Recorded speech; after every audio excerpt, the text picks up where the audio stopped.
is the death of duty. Sometimes duty is the death of love. Hey everyone, welcome to my channel. So in this video we're going to talk about why you should use unhappiness as a creative superpower and why melancholy that you feel might just be the best way to fuel your artworks. And it's a popular thing in the art world and in other areas as well that if you're unhappy, that is when you should use that as a fuel to just push you forward.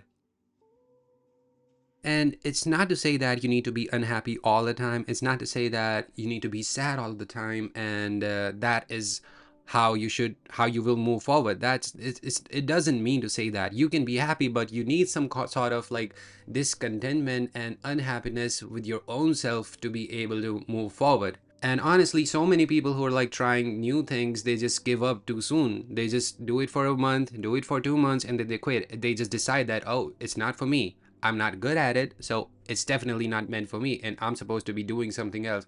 Man, you need to close your heart to whatever you feel. You need to close your heart and you need to like detach yourself from the expectations or the gratification that you want, because 2 months, they're not much, man. People have been doing their thing for like months, and yeah, maybe after 6 months, if you're good at it, if you can just have and produce something that just wows people, that just amazes people, that kind of enforces a positive feedback loop where, like, okay, if I just do it emotionlessly, if I don't involve my feelings in this and I just do it, then I get the results. And actually, I was just talking about it today with a classmate of mine, and she bakes beautiful cakes and she paints, and she never even told anybody, I think. And she said the same thing, like, you need to be okay with the fact that you're going to suck at first, and then you can make some improvements, but you need to go through that phase. And unfortunately, that is the phase when you need to be emotionally just detached with whatever you're doing. If you can just move through those months where you don't get any gratification out of it, when you don't even feel like doing it, if you can just push through it and deal with the sadness and unhappiness of the fact that the thing that you want to do is not something you're good at, that brings a lot of unhappiness. Like, if you genuinely want to do something, if you genuinely want to play piano, if you genuinely want to be good at dancing, and you cannot do it, you might as well feel like jumping off of the roof. That is the best way I can explain it. Like, if you genuinely want to do something and you cannot do it, even after what seems like you're putting down 110% of you in that craft, that's gonna break you a little bit. But again, that is important. And that's so because if you're content with where you're at in your life, or if you're content with the progress you've made and you're just happy with it, then you kind of settle in and you just decide that this is where I'm supposed to be, and then you stop pushing for something better. Like, look at the movies that you see and the actors that perform in them. They're super incredible, obviously, at whatever they're doing, but sometimes they can, even though they've really performed really incredibly, they can always go back and say, like, let's roll it again, or whatever that lingo is. And from the point of view of the viewer, if you don't know the craft, you can be like, how much better can this be? Like, you already did such a great job. Like, how much higher are you trying to go? And whatever people that you see, even if they're singers or actors or whatever, or even dancers, you notice things that a normal person would, but they are kind of deconstructing it and dissecting it with the point of view of an artist. And then they go back and fix these little things, these little minute things that some of us might not even notice. And that's what makes them so admirable to people. People say it's the craft, but I think it's more about the intent and the way they approach things and the mentality behind their actions. And okay, this is kind of funny, but I think it will kind of click with a lot of people. So I watch a lot of Mike Tyson interviews and I've read his book and I'm a big fan. I don't think I would be even drawing if I didn't read Undisputed Truth during the COVID times. I don't know what I would be doing.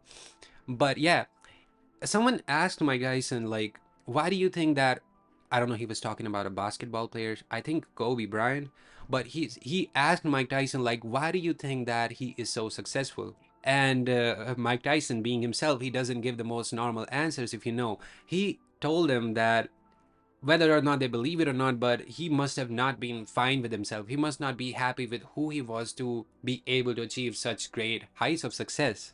And I get it. It's not for everyone to just improve their lives that way. I just happen to relate and resonate a lot with that kind of a sentiment where I'm not really okay. That's why I push forward, and that's why I started even doing things like these, which fucking challenge myself, because that is how I can even respect myself a little bit. As I don't like who I am without these things. I don't like that person. And also, it requires part of it should be just you being disciplined, and there should be another side of you where you're ready to sacrifice whatever things that you love to be able to perform the way that you want to perform. Like that somehow, for some reason, I don't care. Like, I live in India, right? So art is like it's not even respected as much here. But even in outside countries, I'm not familiar with that education system, but I don't think that people really think of art as something that you study unless you're like in some studio or you're in some fine arts program. Other than that, if you're doing it just casually, somehow you get this idea that if you can just draw, you can be good. Yeah, not going to happen. Like, I think a lot of people kind of lose it when they just have found out that, okay, this book by Andrew Loomis or this book by Stephen Bauman, we have to go through it to be able to produce better results. And it takes time. And again, then the disappointment hits them and they're like, nah, I'm just going to try something else. This drawing thing is not meant for me. Like, I'm not even going to lie. I've chosen to go this route, but I've quit, honestly quit like at least 4 times as far as I can remember. And I mean actually quit. I'm not saying like I quit and somebody just make me feel better. Somebody tell me that I'm great. Somebody just make me feel good so I can continue. No, I don't mean that, okay? I mean that I've actually quit 4 times.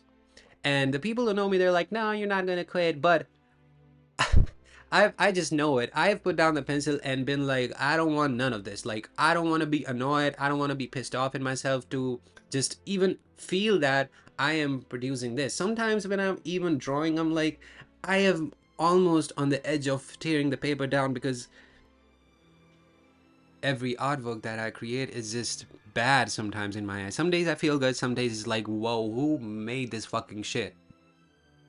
And I also wanted to talk about this reference. And if you have not watched Game of Thrones, just turn the video off as it's going to be a big spoiler. But yeah.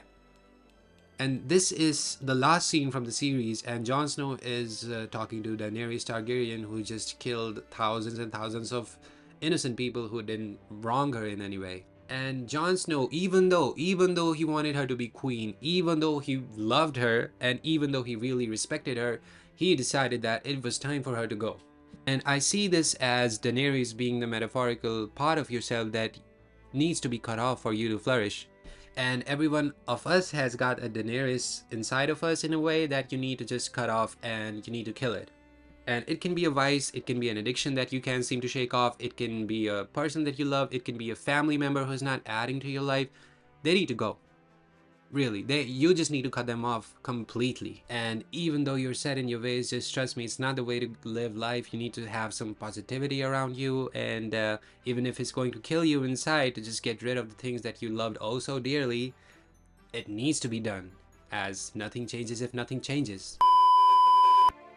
Sooner or later, in every man's life, there comes a day when it is not easy. A day when he must choose. You must make that choice yourself and live with it for the rest of your days, as I have.